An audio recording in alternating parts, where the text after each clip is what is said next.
Hello, welcome to 21 This Week. I'm Susan Heltemes. Coming up next, County Council cuts promised employee pay increase. Baltimore Mayor resigns. Vote for a House Speaker is a shocker. William Barr takes center stage. And what's on your mind? We are joined today by voices from all sides. Education activist Cynthia Rubenstein, former Rockville Mayor Steve Van Grack, Bill Askinazi, former Maryland Assistant Secretary for Business, and former Democratic Majority Leader John Hurson. And we're going to be right back after a short break.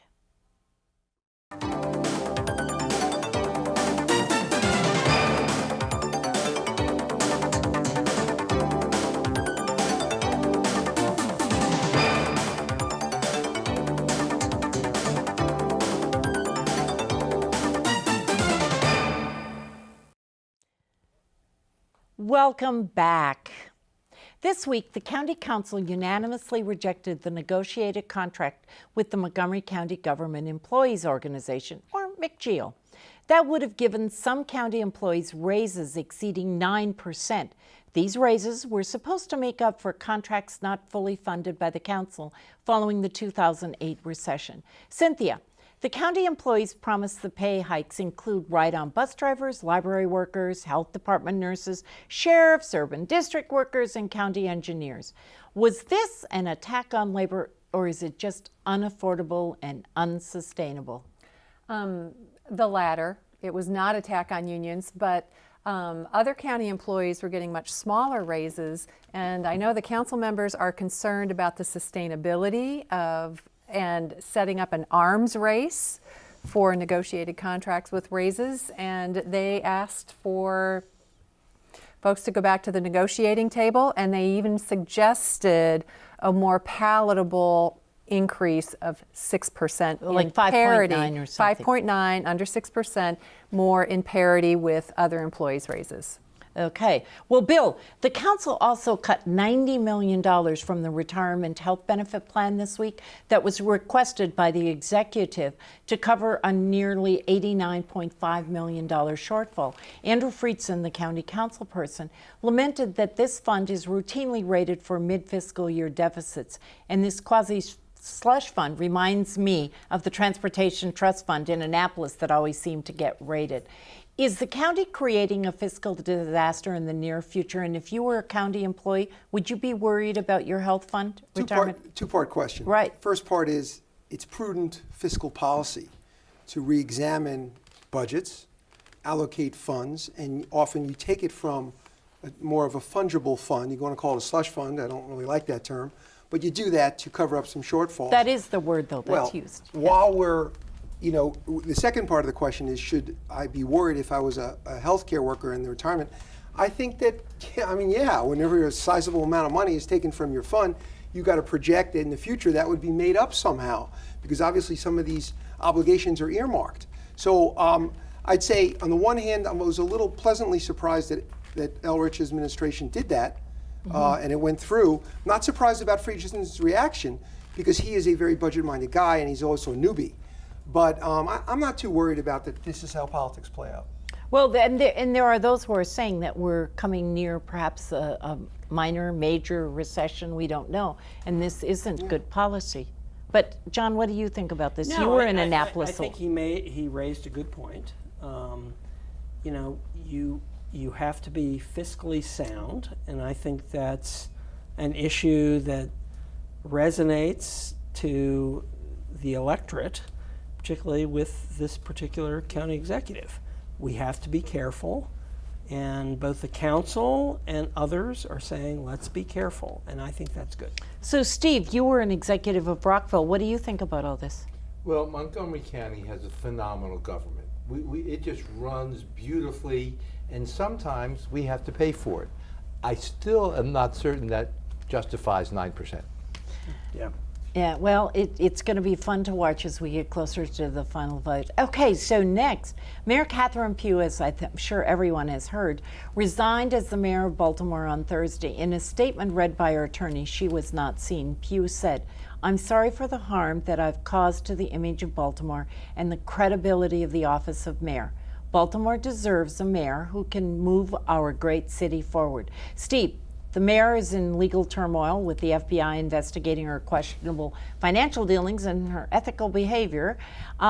He's now Mayor Jack Young has led the city during the mayor's absence due to pneumonia and has demonstrated that he's capable of cleaning house. As a former mayor, what does this mean for Baltimore, the state of Maryland, and does it affect Montgomery County in any way? Well, it definitely affects Montgomery County, but I go back to Baltimore mayors and I think of William Donald Schaefer and Martin O'Malley as truly great mayors who did wonderful things, and they're mayors of Baltimore. Baltimore not only has political issues now, the crime and so many other issues, we now have the worst aspect of a public official when they're not being honest with the people and taking money, and that's the worst criteria for any person to serve in office. Couldn't agree more if I jump in. It's Yeah. a stain on the entire state. Absolutely. Baltimore is doing a backslide. People are leaving in droves. The tax base is eroding. No one believes in the educational system. The major universities like Johns Hopkins, when they wake up and if they start pulling out, we're going to see. They now have their own police force. That was Yeah. passed Yeah. this So session. this is big news. It's big time, and I think the nation looks at Baltimore, and frankly, they grimace. Well, Can you I know, just yeah. jump in there Please. on the side of Baltimore here for a second? It's horrible what's happened with this mayor. I'm glad she decided to retire and get out of there. But it's a great city. And I think all of us need to, and the whole state needs to support these guys. It's a very, very tough problem. My son lives in Baltimore City, and there are a lot of things not good, but there are a lot of great things. I think we have to wait. Baltimore continues to be a tale of two cities. Yeah. You know, there are parts of the city that are dynamic. Under Armour has made massive investments in the city. The art scene is vibrant. The political scene has been damaged. The police department is also a mess, and relations between sides of the city need a lot of work. So, one thing that I took note of is that Mayor Jack Young says he will only serve out the term to 2020, and then we'll see who jumps into the race for mayor to help the city fix Well, itself. it made national news this morning. I was watching it like 6 o'clock, and it was on the morning news. And the other thing, though, that I think we all need to watch is what's coming of the FBI, because they went to other offices, too, Yep. throughout the city. We don't know everything now. Yes. There's more to be determined. Oh, I am certain that there is more to be determined, and it's going to be interesting. I think this is going to be summer news, maybe winter news. Yep. We don't know. So on Wednesday, the Maryland House of Delegates selected Speaker Pro Tem Adrienne Jones from Baltimore County to fill the position of Speaker of the Maryland House of Delegates following the death of Mike Bush. She became the first African American and the first female to fill this powerful role. John, delegates Derek Davis from Prince George's and Maggie McIntosh from Baltimore City were considered the front runners after Jones dropped out last week. As a former Democratic majority leader, you know how Annapolis works. How did this come about? And did Eric Luckley from Montgomery County, who was the head of the Democratic caucus, play any role at all? Well, Eric is the chairman of the caucus. So the chairman of the caucus, the Democratic caucus, they met for 4 hours trying to figure out how to do this. And the bottom line was Adrienne's a perfect solution for them. African-American woman, she had been, Mike Bush's number 2. And so she was like the perfect choice. She was running for a long time, but she was kind of outmaneuvered by Derek Davis and Maggie McIntosh. But at the end of the day, neither of them could get votes that would get either of them, Maggie McIntosh or Derek Davis, over the finish line with Democratic votes. And the one who could do that was Adrienne Jones. Well, Bill, it's interesting because there were all this conjecture about Republicans playing a role, and I heard a Republican who was quoted saying, she's the most conservative of all, it's great for us. And they keep saying it was a unanimous vote, but I saw a printout, one Republican voted against her. Otherwise, all he changed his vote. Did he change it He then? changed his vote. Oh, okay. So it was a block of Republicans that had come forward, right, to Davis, was it? Yeah. And And in a then losing cause, and said all 42 Republicans are going And then I don't get, like, Davis had courted the Republicans from what I understand. Yes. He did. And then it just fell apart. But So- but as I No, was it didn't saying, fall apart. Delegate Pena Melnick from Prince George's, Yeah. according to the chair of the Democratic Party today, who was on Kojo Nambi, said that they were looking to her as being the alternative, and she magnanimously stepped forward and said, "No, let's go with Adrian Jones." Yeah, no. The bottom line is Adrian Jones, who's from Baltimore County, African American, the minority district that's in Baltimore County. She's of that district. She had been Mike Bush's, Second in command. second in command, and she had dropped out like a week ago. But at the end of the day, she's a perfect solution for the Democrats. But John, the interesting thing here, most people are critical of this. We had 3 really well qualified Yes. people, whether it's Derek Davis or McIntosh or Jones. What jurisdiction has people of who they're all great? Why was it so terrible? Why was it? I know we wanted.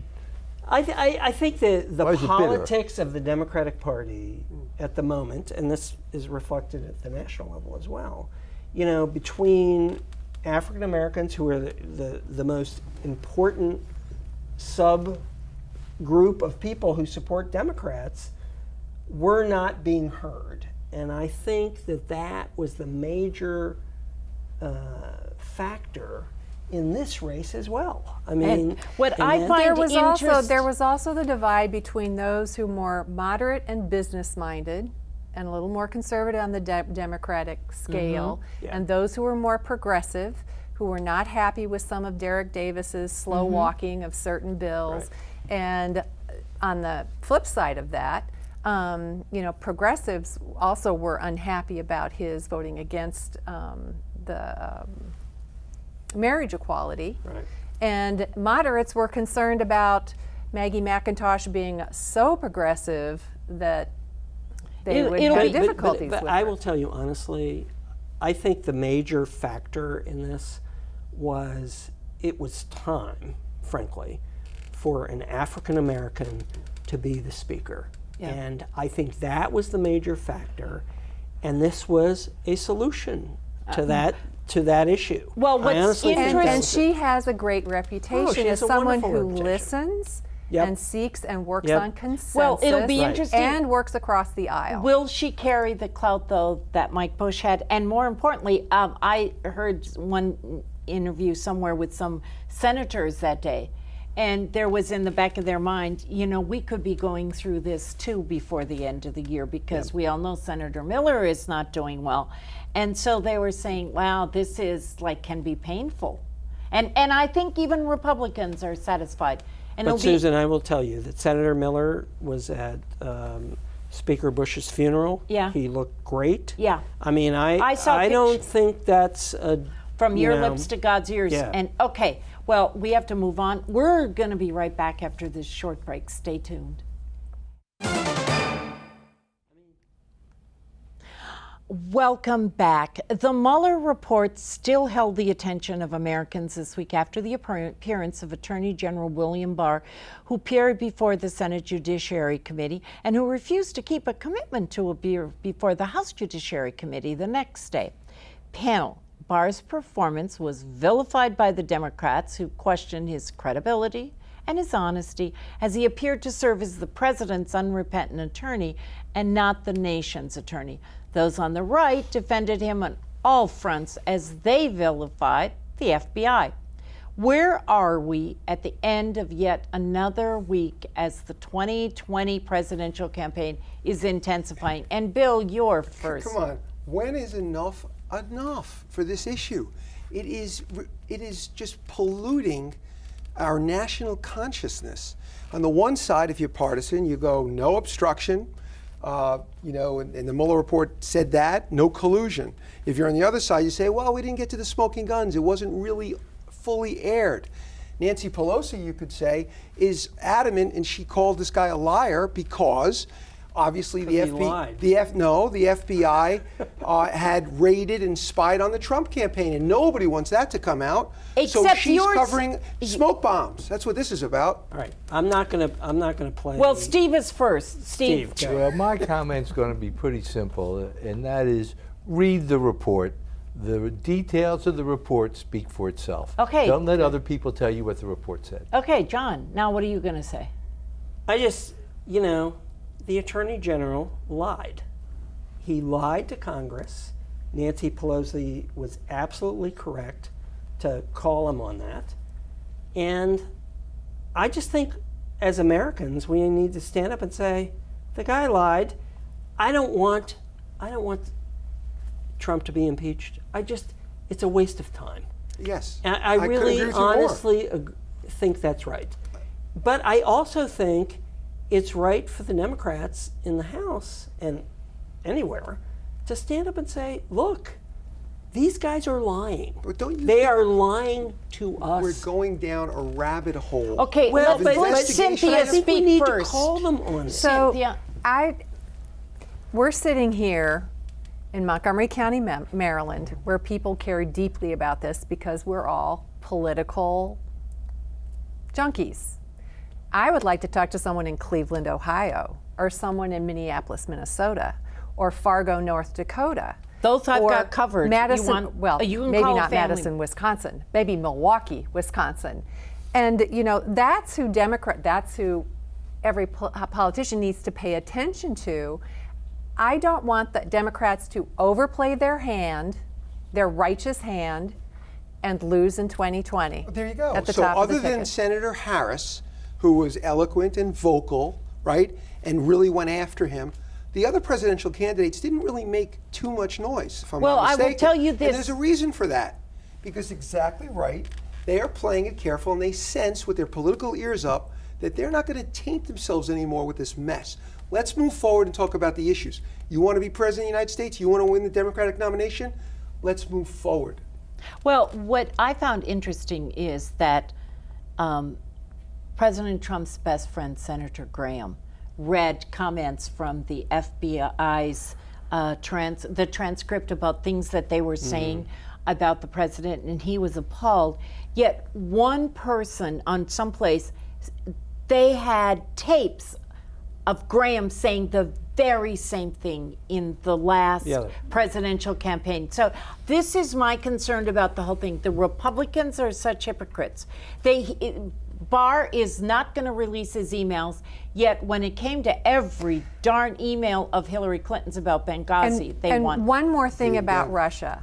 Didn't get 'em. Nobody is talking about the real reason for the report, which was to examine what the Russians did in 2016. We have 2020 coming up. That's where much more focus needs to be. The president doesn't have a focus on it. He talked to Putin today. I would bet According money to Sarah, they didn't talk about that. Sarah Huckabee Sanders said they did, and Putin said there was no collusion, and President Trump said, I agree. So, as this shows us, so much is going on in the world these days that we did not discuss. An increase of anti-Semitism in Maryland. 2 Whitman High School students post blackface photos on social media. Governor Hogan pushed for a Board of Public Works vote on $11 billion worth of contracts that would last over 50 years, while State Treasurer Nancy Kopp celebrated her 50th wedding anniversary in Japan. But he backed down today under pressure. So, panel, what issue this week has been on your mind that we didn't get around to talk about today? So, John, you're first. I think this whole issue of, for Montgomery County, this whole issue of expanding the lanes, I think actually this is a huge issue that we really people don't know about. I mean, this is like affects all the inner districts, if you will. 34 houses and 4 businesses could be gone. That's minor compared Well, to for those 30 the construction that's going to take place. And why are we doing it? What's the effect? I am not necessarily opposed to the idea of expanding it, but it's like, wait a minute. What are the benefits? What are the... Cynthia, what's on your mind? Well, that's on my mind because I live near the Beltway and I have plenty of neighbors and friends who are extremely concerned about this and think that this is not the way to go about solving our our traffic problems. But I've been thinking about some good news, and that's what's going on with with MCPS students.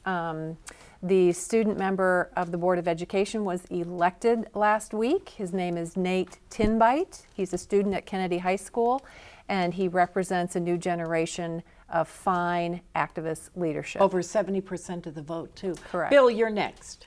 I go a little bit more global. I'm very concerned about the underreporting of Venezuela.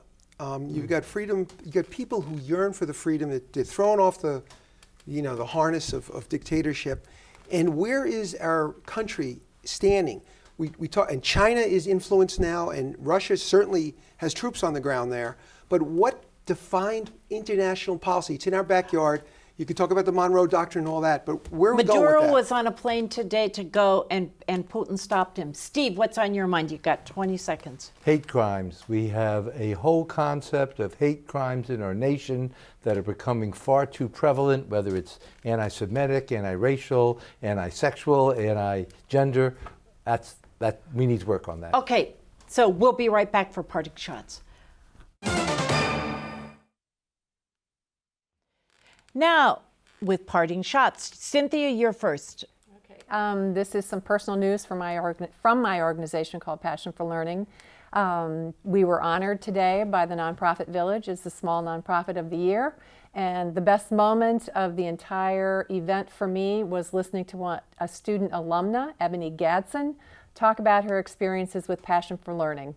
She is a Montgomery College graduate. She's at the universities at Shady Grove, majoring in information science, and she is the head of an on-campus club called Ladies in Computer Science. Steve, you're next. My parting shot is with Catherine Pugh. I know we talked about her, but I can certainly accept and understand political differences with any official.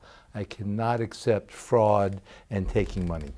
That's Okay, what we are. Bill, you're next. I'm applauding all of the predominantly African American groups in the cannabis industry who've now been empowered to get the 10 processing licenses that are now been renewed, specifically set aside. One particular group is called Community Relief.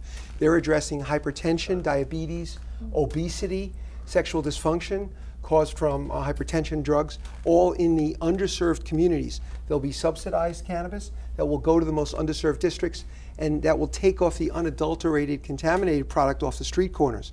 That, in combination with an education push, is the greatest thing that can happen to Will dent that affect the Montgomery war on County? drugs. It ultimately will affect Montgomery County because as we legalize recreationally, you'll see tax revenues come Okay, in and benefit everybody. John, you're next. I just want to do a shout out to all the Montgomery County legislators who went through a very, very difficult week trying to pick a new speaker.